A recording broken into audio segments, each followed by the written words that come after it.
Ini khilaf yang tidak boleh kita ingkari. Artinya kita hanya boleh menjelaskan pendapat ini yang benar, pendapat kamu salah, namun tidak boleh pada tingkatan mencela, menjatuhkan, merendahkan, apalagi menyesatkan, apalagi mengatakan ahlul bid'ah gara-gara perkara-perkara tersebut. Bagaimana kita mengetahui pendapat ini merupakan masalah khilaf yang ijtihadiyah? Kita katakan kita kembali kepada buku-buku ahli fikih. Kita cek buku-buku ahli fikih tersebut. Apakah masalah ini ternyata yang masalah khilaf sejak dahulu dan khilafnya kuat? Ya. Kalau ternyata khilafnya kuat, benar-benar ijtihadiyah, maka tidak boleh kita menyesat-nyesatkan orang gara-gara masalah ini. Contohnya seperti masalah yang banyak dilakukan di masyarakat di Malaysia dan juga Indonesia, seperti contohnya masalah kunut subuh.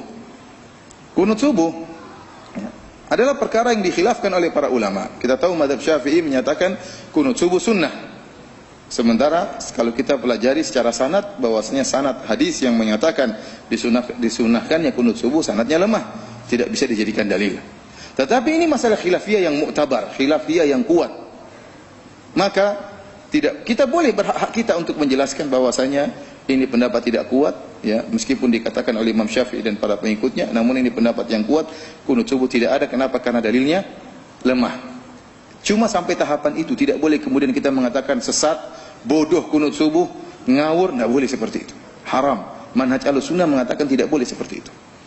Oleh karenanya perhatikan bagaimana Imam Ahmad yang menyatakan tidak sunnah kunut subuh, dia menyatakan orang yang sholat di belakang imam yang kunut ikut kunut subuh. Ini fatwa mungkin asing, namun antum harus tahu, ya, bahwasanya Imam Ahmad yang beliau menyatakan kunut subuh tidak dianjurkan, menyelisihi gurunya Imam Syafi'i. Dia menyatakan barang siapa yang sholat di belakang orang yang kunut ikut kunut subuh. Kenapa? Ini masalah khilafiyah. Dan antum posisinya sebagai makmum, maka ikut imam pada masalah-masalah ijtihadiyah. Beda kalau imamnya sholat asarnya 5 rakaat, ya jangan diikuti. Ini masalah jelas, tidak boleh. Sekarang masalah kunut subuh, masalah ijtihadiyah. Dan ini berat terkadang bagi sebagian kita yang terbiasa menyelisih imam, menyangka kunut subuh itu bid'ah. Maka kalau kita ikut begini berarti ikut apa?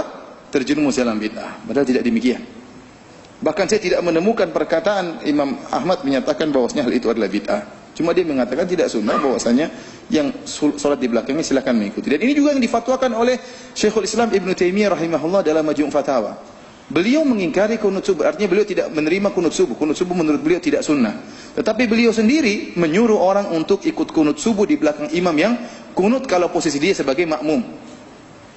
Demikian juga ini fatwanya Muhammad bin Shalih Al-Utsaimin rahimahullahu taala dalam kitabnya Syarhul Mumti'. Dia mengatakan bahwasanya orang yang jadi makmum di belakang imam yang kunut subuh, maka dia juga ikut kunut subuh. Yang kita sedihkan memang timbul dari dua belah pihak yang tidak paham. Dari pihak yang tidak mau kunut subuh dan dari pihak yang kunut subuh. Dari pihak yang kunut subuh menganggap kunut subuh seakan-akan kewajiban sholat. Kalau tidak kunut subuh seakan-akan sholatnya tidak sah, kurang. Dan ini juga salah. Padahal Imam Syafi'i tidak pernah mengatakan wajib. Paling maksimal hukum kunut subuh hanyalah sunnah, tidak sampai pada derajat apa? Wajib. Sementara kita dapatkan sebagian orang Indonesia, nggak tahu di Malaysia ya, kalau imamnya tidak kunut subuh dia tidak mau sholat di situ. Bahkan kalau imamnya tidak kunut subuh dia sholat ulang. Bahkan imamnya kalau tidak kunut subuh dia bilang subhanallah, subhanallah. Imam juga bingung, Pak. Seakan-akan suatu perkara yang apa? Yang wajib. Ini pun keliru. Orang seperti ini biasanya berubah kalau sudah hajian. Kalau sudah pergi haji dilihat Syekh Sudes tidak kunut subuh, bingung dia. Dia mau bilang subhanallah tidak kedengaran, terlalu jauh. Bingung, bagaimana sih Pak? Apakah jutaan orang sholat tidak sah semua? Apakah jutaan orang semua sholat tidak sah di belakang Imam Syekh Sudes yang tidak kunut subuh? Dan ada yang nekat, imamnya tidak kunut subuh, dia kunut subuh sendiri. Ini salah seperti ini. Imam Syafi'i tidak pernah mengajarkan demikian. Oleh karena saya mengatakan salah dari dua pihak. Pihak pertama, orang yang kunut subuh, kita bilang silakan kalau kau kunut subuh, kau yakini mazhab Syafi'i, kita hargai. Namun menurut saya kau hargai juga pendapat saya. Pendapat saya bahwasanya tidak sunnah. Kalau kau silakan. Bahkan di antara penghargaan saya yang mengatakan tidak sunnah, saya kalau jadi makmum di belakang engkau, saya juga ikut kunut. Sebagai bentuk penghargaan saya kepada masalah ini.